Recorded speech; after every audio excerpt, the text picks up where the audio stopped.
Hello, my name's Dave Zacks, and I'm going to be talking to you on vBrownBag today about how you can put ASICs in your brown bag.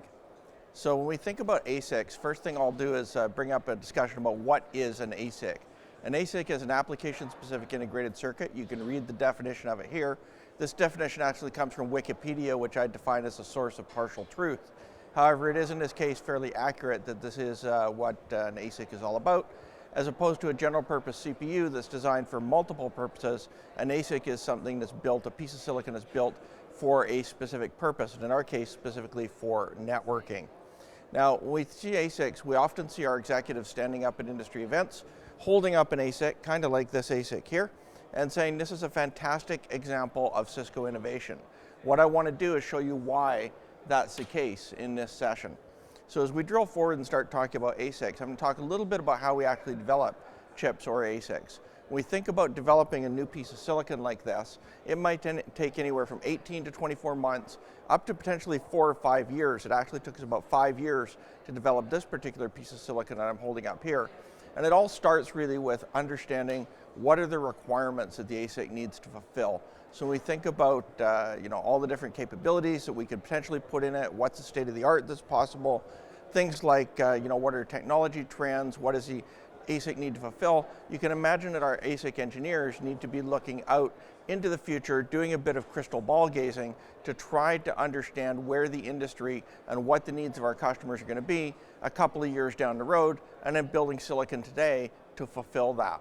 So there's all sorts of different requirements that would go into this. There's a give and take here actually between marketing and engineering. Marketing will always ask for the world in terms of what's defined. Engineering will come back and state what's possible. There's actually a give and take. So it's not a one-way arrow as you see here. It's actually more of a two-way give and take. But at the end of it, we're going to define what the ASIC in a particular platform or series of platforms needs to do. And that will be structured as what I call an ASIC microarchitecture document. I sourced one of these for this particular ASIC within Cisco and found that the microarchitecture document for it was about 10,000 pages long. So they're quite a large complex document that comes out of this process. Now, one of the things you might be wondering is why does Cisco develop its own silicon? Why not just use some of the networking silicon that's available out in the industry from some of the other companies that are out there? And I really want to go through 5 reasons why we would develop our own chips. So first one I'll talk about here is innovation. Our customers expect Cisco to innovate, and a lot of the innovation that we do requires support in silicon for high performance. So that innovation could take the form of some of the things you see here: CAP-WAP termination, VXLAN termination, low latency switching, advanced QoS, and especially though I want to call your attention to the one that's on the bottom of this slide, which is programmable pipeline. I'm going to talk about that quite a bit as we go forward here. The second one I'd talk about is optimization. Our customers expect us to provide network elements, switches, and routers that will really optimize their environment. And again, a lot of times we require support for that in the actual physical silicon that's manufactured. You can see some examples of that here, giving customers visibility with things like full net flow, for example, so you can actually see and analyze all the traffic that's going through your network, not just a sample, but having information on all the packets flowing through your network can be critical. Economies of scale is important because Cisco, as everyone knows, is the dominant force in networking. We have the largest market share by quite a large margin in all the different areas that we play in switching and routing, and therefore, when we create our own silicon, we're able to leverage that across a very, very large install base with our customers. Fourth one I put down to here is leading the market. When we think about the marketplace, our customers expect Cisco to be a leader and to really move the state of the art forward. When we do that, we require support for that in silicon. And the fifth thing, and really what it all comes down to, is delivering business value for customers. Our customers are there to run a business, they're there to run a network in support of that business, and we need to make sure that we're building the right silicon so that we can define the correct capabilities within the network for our customers to leverage. Now we think about the way that an ASIC is traditionally designed. Most ASICs are traditionally designed as a fixed pipeline. So let me explain a little bit about what that means. Most silicon that we engineer is built to perform a particular series of functions. That chip might be built for IPv4, it might be built for IPv6, it could do MPLS, it might have other functions, but typically those would be defined in the beginning at that microarchitecture document, and then we would actually instantiate that into silicon. So you might really wish that your Catalyst 3750 switch, for example, could forward MPLS packets, but it can't, right? It cannot route MPLS because that function was never built into the ASIC that was designed for it. Now, as we move the paradigm forward in ASICs, one of the things that we've developed, and that Cisco is very, very proud of what we've developed and delivered into the market, as an example, is this particular chip right here.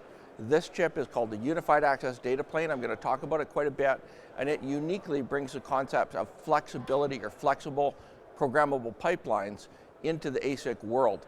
So what this now means is that parser block at the beginning of the ASIC, when it pulls the packet in, looks at the packet and says, what is this packet? We can now program that parser block up to 256 bytes deep into the packet to say, is this IPv4, is it IPv6, is it MPLS, is it CAPWAP, what is it? And then depending on that, what it is, we can handle that packet and forward it appropriately within the blocks that follow in the ASIC.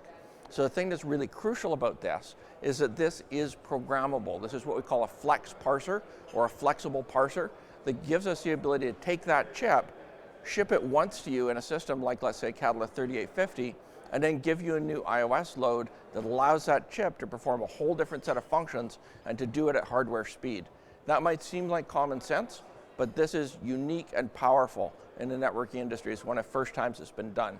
So really what a programmable ASIC gives us the ability to do is to really optimize the three axes of performance that we see in the network. We want to optimize for cost, we want to optimize for performance, and we want to optimize for flexibility. And a chip like the UADP really lets us do that through this concept of introducing flexible programmable pipelines. We can give you a new software update, get a whole new set of functionality in the switch. So let's delve a little bit deeper into this particular chip, which is UADP. So let me talk a little bit more about the functions that UADP provides. First of all, I mentioned it's highly programmable. We have advanced on-chip quality of service. We have high-performance recirculation. That's an interesting one we might want to delve into a bit. When you think about all the innovation that's happening in the network now, you think about overlays, you think about wireless integration, you think about all those things that all fundamentally involve some sort of tunneling. And as soon as I have to tunnel a packet, I'm going to pull the packet in, I'm going to maybe stick a tunnel header on the front or strip a tunnel header off, and then I need to forward to the destination of the tunnel header, not of the original packet. So that requires the packet to take another spin through the chip. That's called recirculation. We know that this chip is going to be called on to do that in very many scenarios, so we put an extremely high performance recirculation path within the chip. Finally, when you take a look at something like this, realize that what you're holding in your hand is something that has 1.3 billion transistors on it. This particular chip is manufactured with a 45 nanometer process. That means the individual wires on it are 45 nanometers wide. Now to put that in context, a human hair is about 80,000 nanometers wide.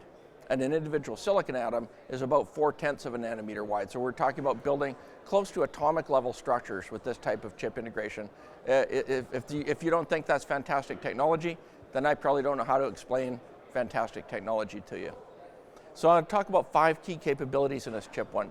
The first one I'll talk about is a microcode programmable flex parser. This allows us again to download new software into the chip, give you a new iOS version, and get a whole new set of hardware-based performance functionality. Second one I'll talk about is a 240 gigabit stacking interface. We designed this chip to be built into a high-performance stack system, which is the Catalyst 3850. So when you take a look at that, this chip has a 240 gigabit per second integrated stacking interface, lets us chain together multiple chips within the stack to form up a virtual chassis. Very, very powerful function. Third one I'll talk about is on-chip microengines. Even with the level of programmability that we have in this chip, we still want to have dedicated hardware for certain functions that are processing intensive. Those include things like fragmentation and reassembly.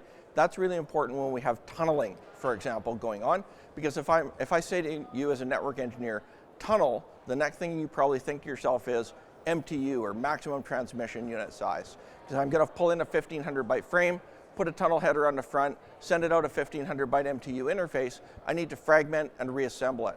Fragmentation is light work, reassembly is heavy work. So we actually don't spend any of our programmable cycles handling those functions. Things like that, things like encryption, are offloaded to our micro engines. Fourth one I mentioned is a high performance recirculation path. Again, what this gives us the ability to take a packet through another path through the chip very rapidly. We can actually recirculate through the chip up to 16 times. We currently don't have a use case that does more than 7 recirculation passes. However, we have the ability to go higher if we need it, so great level of flexibility there. The last one I'll talk about is integrated on-chip NetFlow. So this gives us the ability to do 24,000 NetFlow entries, ideal for what the switch was designed for, which is the access layer of the network.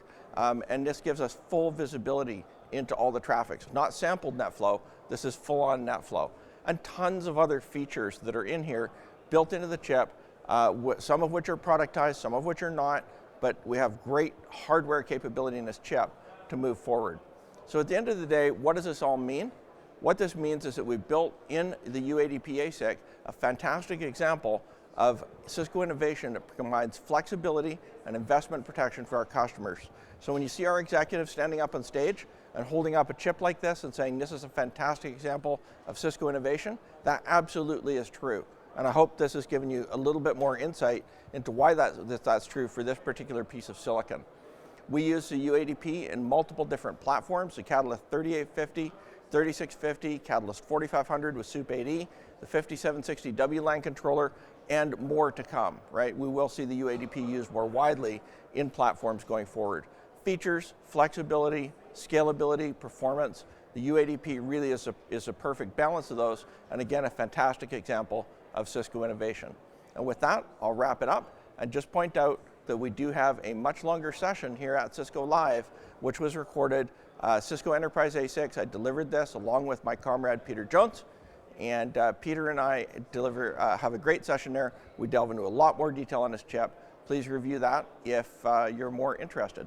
Thank you very much.